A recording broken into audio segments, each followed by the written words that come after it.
दुसरीकडे मुंबईच्या माजी महापौर आणि शिवसेना ठाकरे गटाच्या नेत्या किशोरी पेडणेकर यांना ईडीनं समन्स पाठवलंय।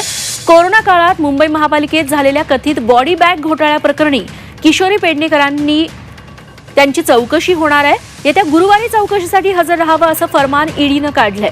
शिवसेना ठाकरे गटासाठी हा मोठा धक्का मानला जातोय।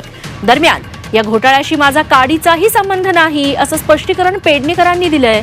तर भाजपच्या वॉशिंग मशीनमध्ये गेले नाहीत म्हणून दबाव आणला जातोय अशी टीका आदित्य ठाकरेंनी केली आहे।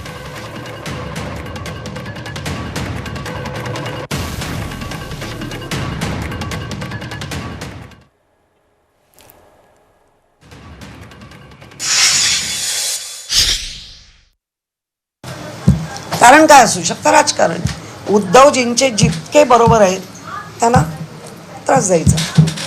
मुळामध्ये परत परत मी तेच सांगेन, कुठलाही महापौरांना अधिकार प्रशासकीय, मला माहिती आहे काय आरोप केले की त्यांनी सांगितलं, जो सांगणार आहे तो पहिला अधिकारी आहे, त्याच्यानंतर आयुक्तापर्यंत अधिकारी आहेत। मग तुमचा BMC ॲक्ट जो टेंडरसाठी केलेला ॲक्ट तो कुठे गेला?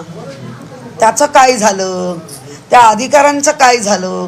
काहीच नाही। राजकारणात आहे म्हणून म्हणजे तुमच्याकडे आता सब घोडे 12% म्हणजे महिला नाही, कुछ नाही, काही नाही।